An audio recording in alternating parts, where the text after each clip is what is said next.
Ciao a tutti, grazie molte a Nicola Vitale, co-founder di Piazza Scamacca, Mercato Persone Cultura, una startup siciliana situata nel cuore del centro storico della città di Catania e che intreccia il settore enogastronomico con la dimensione della promozione culturale e della inclusione sociale. Nicola, nel lanciare Piazza Scamacca avete scritto e condiviso con la città un vero e proprio manifesto. Piazza Scamacca è un luogo di incontro, leggo, scambio e inclusione sociale, dove tutti sono i benvenuti e ciascuno trova la propria dimensione. I suoi ingredienti sono rigenerazione urbana, cibo come convivialità, ecosostenibilità, inclusione sociale, lotta allo spreco alimentare, cultura, coraggio, equilibrio, opportunità, futuro e collaborazione. Ci racconti cos'è esattamente Piazza Scamacca e quali sono le problematiche che tu e il tuo team avete inteso affrontare? Ciao Mirko, grazie della bella opportunità. Inizio sempre quando racconto Piazza Scamacca, che diciamo, oltre ad essere un luogo di incontro, è stato anche un luogo di culto, perché era una chiesa, e quindi ci troviamo in quella che era una chiesa del 1600, che in qualche modo per noi è stato un piacere e un onore riportare alla città, perché era una storia che era stata completamente persa, perché dopo la distruzione nel 43, e quindi nella seconda guerra mondiale, non si avevano più notizie e noi siamo riusciti a riportare a galla tante di queste belle scoperte. Diciamo già dalla sua struttura, dal suo organigramma si capisce che è un luogo di incontro perché la struttura sociale, è bella complessa, ma abbiamo più di 30 soci e questo quindi ti fa capire quella che è stata la partecipazione delle persone. Infatti, persone, mercato, cultura è uno dei claim, no, di Piazza Scamacca. Ma non è stato solo questo, perché ci siamo andati a inserire in un tessuto sociale complesso, perché Piazza Scamacca nasce in quello che è stato l'origine della movida catanese tanti anni fa, ma oggi purtroppo completamente in degrado e quindi, come hai ben detto tu, l'abbiamo riportato nel nostro manifesto, è diventata una riqualificazione urbana e sociale.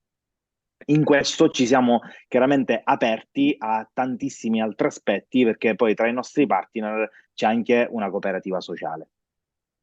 E senti, qual è il tuo mercato di riferimento e quali sono i canali di vendita? Piazza Scamacca tra i suoi obiettivi aveva soprattutto quello di essere non solo uno spazio commerciale. Infatti ci teniamo sempre a dire che uno dei nostri canali principali di vendita è proprio la cultura stessa. Noi diamo a disposizione uno dei nostri spazi culturali proprio per presentazioni di libri, spettacoli teatrali, quindi da questo già nasce un bellissimo fermento, le persone vivono questo spazio e poi di conseguenza se vogliono possono anche fermarsi a cena per un aperitivo, per una cosa da bere. Chiaramente, essendo giovani e venendo dal mondo della comunicazione, tra i nostri principali strumenti c'è sicuramente quello dei social. Noi abbiamo aperto a luglio del 2022, ma abbiamo iniziato a comunicare quello che stavamo facendo a gennaio, quindi ben 7 mesi prima. L'abbiamo fatto sicuramente attraverso i social, attraverso le testate giornalistiche più importanti, ma anche attraverso dei canali offline, perché chiaramente ci stiamo aprendo tanto al mondo dei turisti e abbiamo creato tutta una serie di canali dove direttamente le strutture recettive possono prenotare delle esperienze all'interno di Piazza Scamacca per i loro clienti. E questa è stata una cosa molto interessante che chiaramente ci ha aperto ad altri canali, ma soprattutto ci piace dire che la piazza è di tutti e deve essere di tutti, quindi può venire chi spende meno a chi spende molto di più, quindi questa è un po' la nostra logica.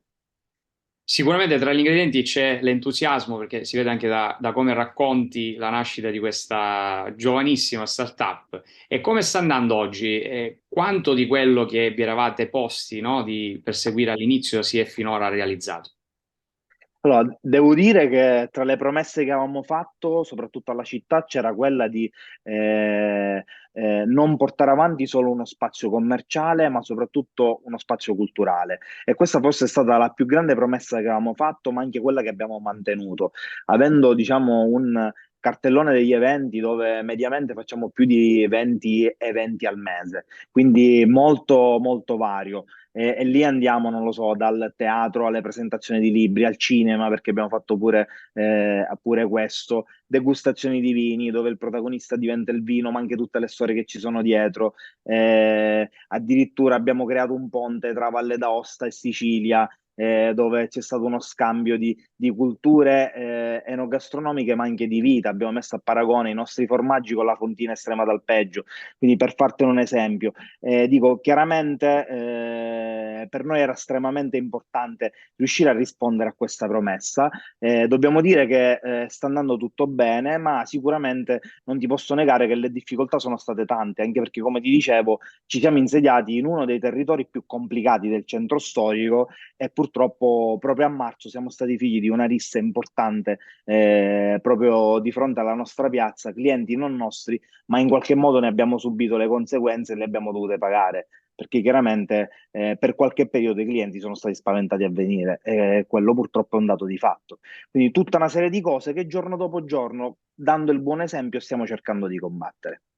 E a proposito di esempio, ne avete dato uno bellissimo che è quello della rigenerazione urbana, della promozione culturale attraverso la scoperta di quello che mangiamo e dell'importanza, no, anche della salubrità degli alimenti e di ciò che non va sprecato.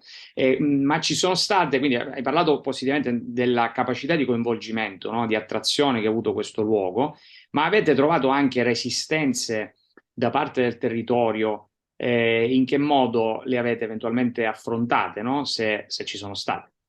Certo, assolutamente, ma guarda, ti dico, noi ci siamo inseriti in un mercato sicuramente complesso che è quello di Catania, ma anche abbastanza saturo, dove abbiamo prevalentemente puntato a una scelta di prodotti di qualità, quindi inevitabilmente diciamo il costo medio risulta essere magari un po' più alto rispetto a quello di tanti altri, anche perché noi per esempio non abbiamo nulla che va nella grande distribuzione. Ti faccio un esempio, non abbiamo la Coca-Cola, la classica Coca-Cola da noi non la trovi, ma abbiamo la cola Tomarco, che è un prodotto di qualità che non viene dal mondo industriale, ma ha completamente altre logiche. Quindi chiaramente una delle difficoltà sicuramente è stato il prezzo, ma col tempo, se lavori in un certo modo, tutto ritorna. La gente a poco ha iniziato a capire che qui si trova dei prodotti di qualità e non dei prodotti di massa. Quindi forse l'unica resistenza che abbiamo trovato vera è stata questa. L'altra è stata quella purtroppo della piazza, perché i residenti che vivono la piazza sono stati entusiasti quando noi ci siamo aperti alla città, come abbiamo detto, e abbiamo cercato di qualificarla in tutti i sensi, tant'è vero che oggi, quasi dopo un anno, siamo anche iniziati ad appropriare dell'esterno e la cosa sta iniziando a cambiare. Oggi i clienti che vengono rispetto a un anno fa trovano una piazza sicuramente molto più rigenerata. E a proposito di inclusione sociale, in che modo Piazza Scamacca affronta, no, il problema della emarginazione, dell'esclusione delle fasce più fragili della popolazione, no? In che modo quindi produce un impatto positivo nei confronti del territorio a beneficio di quelle persone che, se non impiegate in un processo produttivo sano, rischiano di essere abbandonate all'isolamento e alla dipendenza economica dagli altri, in sostanza all'esclusione sociale. Ecco, questo nel vostro manifesto, nella vostra mission è particolarmente presente. Ci spieghi meglio, no, come Piazza Scamacca interviene su questo aspetto? Assolutamente. Uno dei partner soci di tutto il progetto è stata la cooperativa sociale, la cooperativa Team, che è una cooperativa sociale a tutti gli effetti. Loro, attraverso loro, chiaramente ci hanno aperto tutto un mondo. Abbiamo partecipato a dei bandi, uno tra questi, non so, dialogando tra i fornelli, dove prendevamo 10 ragazzi, abbiamo fatto 3 volte questo progetto, 10 ragazzi ci mandavano soggetti svantaggiati, venivano a fare qui un piccolo stage dove successivamente diventava un tirocinio e venivano pagati per questo. Addirittura proprio da questo abbiamo fatto 2 assunzioni. Una di queste è a tempo indeterminato, è diventata una delle, diciamo, colonne portanti di uno dei 6 format ristorativi, quindi per noi chiaramente è stato un orgoglio. Da poco siamo stati premiati dall'UNHCR perché abbiamo un rifugiato politico che è una di quelle persone che anche lui gestisce tutta la zona lavaggio, ma ha un contratto a tempo indeterminato. Quindi piccole cose che per noi sono fondamentali perché in un processo di riqualificazione fa parte anche di questo. Qui oggi diamo lavoro a più di 35 persone, quindi chiaramente per noi è un grande motivo di orgoglio. Tra l'altro in così poco tempo, quindi siete cresciuti tantissimo, un inizio Assolutamente. quasi della startup tipo. E a proposito di startup, un altro aspetto importante è quello della replicabilità. Ecco, in che modo, secondo te, no? Quali sono gli elementi essenziali, le caratteristiche, avrebbe il caso di dire anche gli ingredienti necessari dal tuo punto di vista per replicare qualcosa di simile al vostro progetto in un altro territorio, in un altro contesto europeo? No, io credo che tanti giovani possono prendere il nostro modello, ma non solo quello ristorativo, perché alla base di tutto questo c'era sicuramente una difficoltà economica quando abbiamo deciso di affrontare un progetto così grande. Noi non riuscivamo a ristrutturare tutto lo spazio, ma sicuramente avevamo le idee. Quindi quello che abbiamo iniziato a fare, noi soci, i 5 soci fondatori di Piazza Scamacca, è stato immaginare e ideare tutto lo spazio e vendere delle piccole porzioni, quindi le nostre idee, a degli investitori che credessero in questo progetto. Questo è stato, dico, sicuramente una di quelle cose che si può replicare. Anche perché siamo riusciti a farlo e oggi Piazza Scamacca non è più un sogno ma una realtà. E l'altra cosa è che abbiamo rotto un po' il mondo dei mercati metropolitani dove ogni bottega è a sé, è staccata dalle altre, ma le nostre invece sono tutte centralizzate. Quindi 6 format ristorativi, ma tutti con un unico servizio al tavolo e un'unica testa pensante. Quindi dico, sia a livello imprenditoriale sicuramente abbiamo portato qualcosa di nuovo, ma anche nel mondo della ristorazione. Considera che solitamente un ristorante che ha dentro anche una pizzeria, spesso con 2 pass, entra in difficoltà, noi ne abbiamo 7 e riusciamo a gestire il tutto. Ecco, allora ti chiameremo in giro per l'Europa per raccontare questa esperienza perché è importante. Tra l'altro, con questo progetto lo faremo proprio conoscere questo modello che a parte l'elemento innovativo, ma anche di replicabilità è evidente. Senti, per concludere, c'è qualcosa, no, col senno di poi, che avreste fatto di diverso? Allora, dico, sicuramente noi abbiamo preso delle scelte venendo poi dal mondo della comunicazione, studiando bene il settore, abbiamo preso delle scelte belle rigide, no? Dico, per esempio, abbiamo deciso in una città come Catania, che vive tantissimo col sushi, no? Dove è attecchito tantissimo, abbiamo deciso di non avere un prodotto così commerciale. Stessa identica cosa con la pizza, perché comunque nel sistema che abbiamo creato, quindi 6 format, nessuno si fa competizione, sono tutti complementari.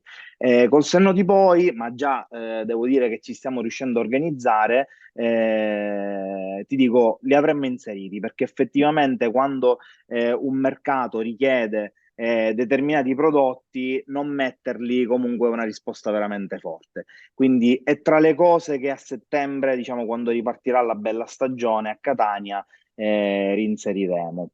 Tra l'altro ci tengo anche a dire che in un sistema diciamo così complesso come quello che è Catania, no? Perché diciamo il nostro progetto è nato in 3 anni e mezzo, quasi 4, quindi veramente tante avversità, no? Da quelle burocratiche di una città come Catania a quelle della pandemia e della guerra. In realtà c'è anche un impatto ambientale a cui teniamo tantissimo e l'ultima cosa di quelle che faremo appena sarà possibile sarà anche essere sostenibili a livello energetico perché quando passeranno determinate leggi, l'idea è di produrre da una parte e consumare qui a Piazza Scamacca.